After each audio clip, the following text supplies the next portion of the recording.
Hi, this is Deb McBride. I'm an astrologer. My website is debmcbride.com. And I want to talk to you about the current astrology. I haven't been on Periscope in a little while, a few months, but I wanted to explain some of the things that are going on right now. Hi, Cinnamon Traveler. And this is an intense time. So I really wanted to get into some of the details of what's been going on for a little bit so people can feel that they have some control over this.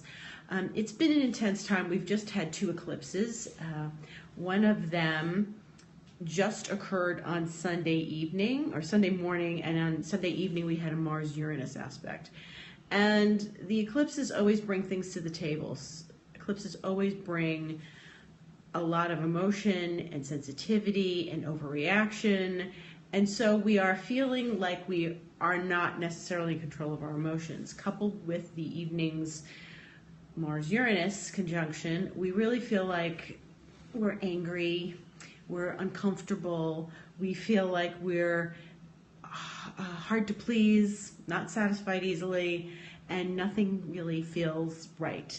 And this is just temporary, but it is part of a bigger picture because eclipses last for 6 months in the fact that what they introduce into our lives is something that we need to consider and that we really need to work on or open up to. And this was a solar eclipse, so it was in Pisces. It was with Neptune.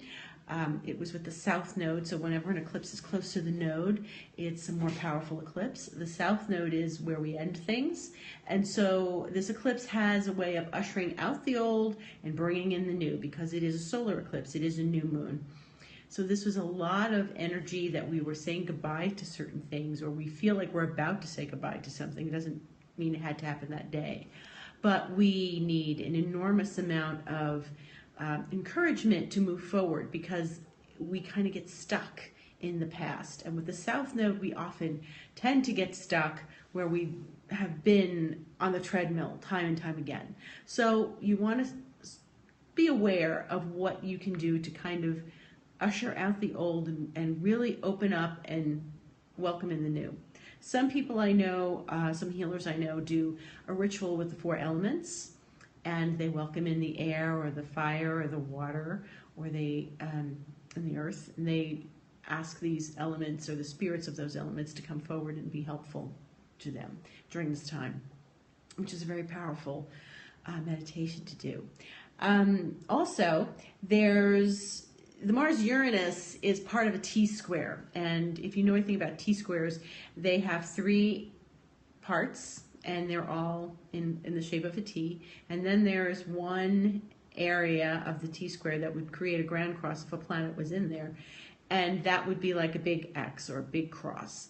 And since the T-square does not always have something filling in the 4th part, it's like a table with 3 legs. So imagine a square table, like a card table, with 3 legs, and one table leg is missing. So what happens? The energy collapses in the direction of where the missing leg is.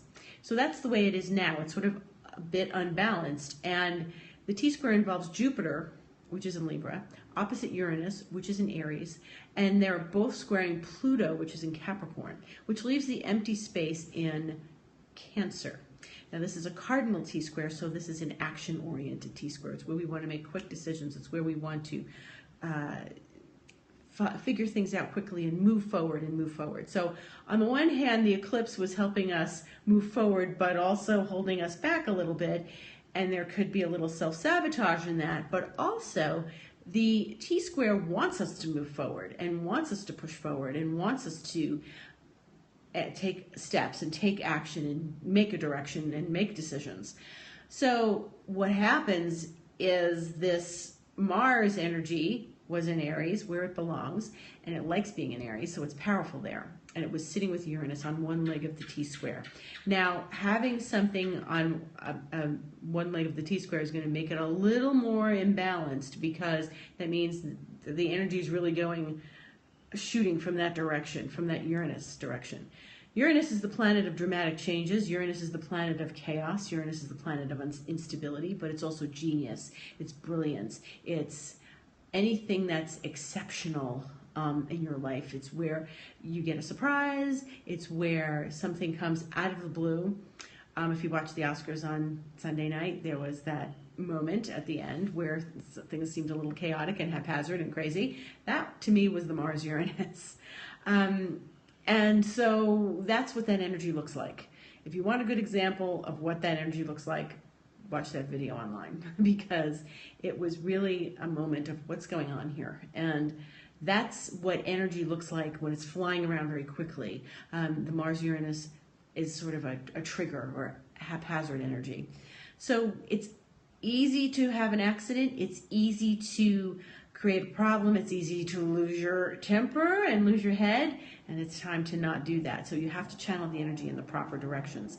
One of the things about having the empty space of the T-square in Cancer is that the energy goes into the Cancerian house. And if you know anything about your chart, you know where that Cancerian house is and how you can use that energy to your advantage. The Cancerian house usually represents where we want security and warmth and nurturing, because that's the nature of that sign of Cancer. So with the Mars-Uranus together in Aries, this is a bit of an explosive aspect, and it lasts a few days. So it's not like it's, okay, it was Sunday night, and it's over now.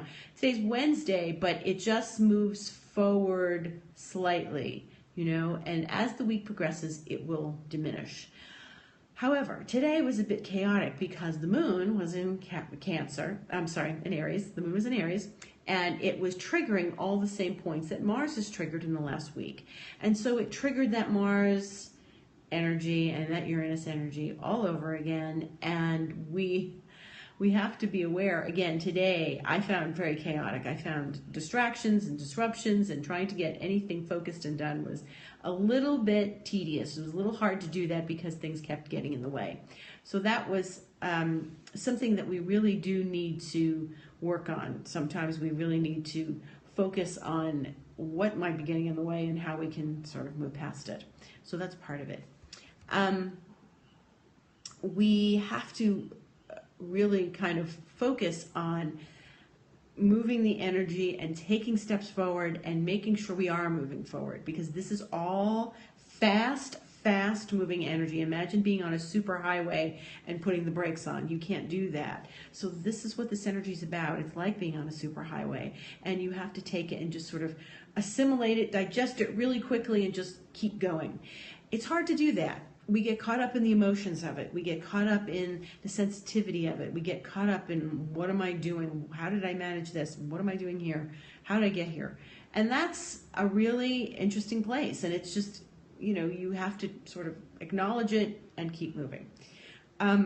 With this week, however, we have another couple of aspects that are pretty intense. And one of them is that Jupiter and Uranus, even though they have been in opposition, the opposition is exact. And the opposition is exact tomorrow. So tomorrow, Thursday, this aspect of Jupiter and Uranus is going to be exact. And that kind of triggers things even more. So as the moon was moving through points in Aries and triggering these things in the T-square, the Pluto, the Jupiter, the Uranus, the Mars, it was reenacting something for us. We were sort of reliving something we've been living over the last few months. And Jupiter and Uranus are very, very tightly in opposition. So Jupiter's the planet of abundance. It's where we seek abundance, is where we seek to expand in our life and all the good things. Jupiter's a good planet. Except when it gets involved with these two planets, with Uranus and Pluto, it really can be a bit intense and haphazard. And so for several years, from 2012 to 2015, we had Uranus and Pluto squaring each other, and they were bringing up a lot of intense stuff in the world, in our own personal lives. We saw a lot of upheaval. Now Jupiter is sort of bringing them back together, even though they haven't really conversed in 2 years, because it was about March of 2015 that they stopped their exactitude. They're still close enough because they're slow-moving planets, especially Pluto. And Jupiter, moving into this relationship with them, first has a conversation with Uranus and then has a conversation with Pluto. And it sort of goes back to Pluto and says, well, Uranus said this, and then goes to Jupiter, goes to Uranus and says, well, Pluto said that. Jupiter's opening the door for this communication, and it's sort of the go-between between these two planets. Pluto is about transformation. Pluto is about reaching into the underworld and pulling out the darkness, looking at the darkness, and bringing it into the light so that you can transform and you can have an aha moment and you can have an epiphany. And looking at this from the perspective of Jupiter, Jupiter's kind of in the middle of this, between the genius and the brilliance and the chaos of Uranus and the transformative energy of Pluto. But Pluto is also about control, and it's about intensity, and it's about passion, and it's about drive, and it's in the sign of Capricorn, which is a very driven sign. And so Jupiter is making this look even bigger than it had been. It made it look even larger than life. And so this is kind of an extreme moment, and this is going to be going on all year. So with the opposition of Jupiter and Uranus, they're really in conversation right now. And you can take positive action. That's the nature of that, because Jupiter's in Libra and Uranus is in Aries. You can take positive action. You can find a place of peace in all of this, in the whirlwind of this, in sort of the eye of the storm. You can work with these energies so that you want to be expanding your life and taking steps forward. And that's really the best use of this energy, is being very conscious of taking steps forward, of where you might be self-sabotaging and where you need to stop doing that, and where you need to kind of clear the decks and clear the energy and not allow yourself to self-sabotage. So that's another important piece of information. The other thing is, on Saturday, we are going to have Venus turning retrograde. And Venus is the planet of love, it's the planet of beauty, it's the planet of art, it's the planet of all we desire. So things that we desire, even stuff for our house, and clothes and shoes and handbags and new wallets and new cars, luxury items, this is all under the domain of Venus. But it's also love, it's also friendship, it's also heartfelt sympathy and empathy for people. Venus is also in Aries and has been in Aries for the last several weeks. Venus isn't exactly happy in Aries because she likes being in Libra, which is the opposite sign, and her sign. And it's very complicated for Venus being in Aries because she's a little snappier, she's a little more impatient, she's not this sweet, kind Venus that we know when she's in Libra and in Taurus. And so this is an interesting time because as Venus will retrograde, it means she's taking a step back. She's going to stop being an evening star around March 22nd and then become a morning star where she's much more of an assertive, aggressive energy. Venus will be retrograde till April 15th. So from this Saturday, the 4th, to April 18th, you have 6 weeks of Venus retrograde. And this is the time to look within, look at your relationships, look at your friendships. It's time to reconnect with people that you care about, that you love, that you are friends with. It's good to reach out and drop a line or make a phone call to people you haven't spoken to in a while and reconnect with people. And that's it. Always with a retrograde, it's a redoing, it's a reconnecting, it's a re-explaining, a revisit.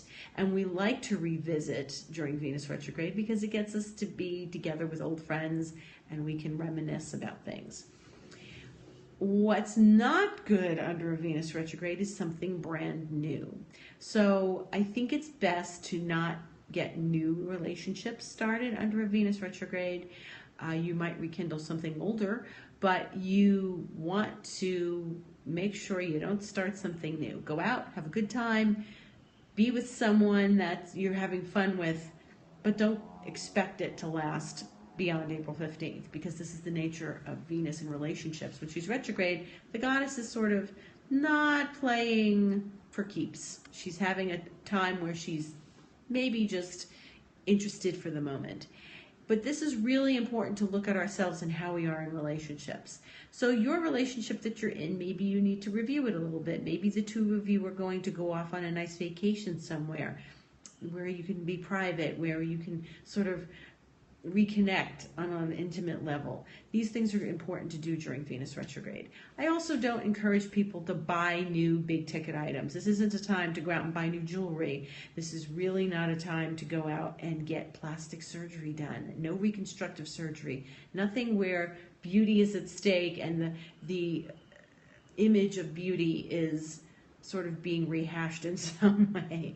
It's okay to get your hair cut. It's okay to go to your regular salon. It's okay to go get done what you need to get done, but it's not really a positive experience to start something new under this. So with that, that's 6 weeks of this, and you can see Venus in the sky at night. It's very, very bright star and very large, and it's really incredible. And it's a good time to go out and see it at night because it's more visible in the evening now until March 22nd. After a few days, she'll go into the underworld, and then she'll come back out.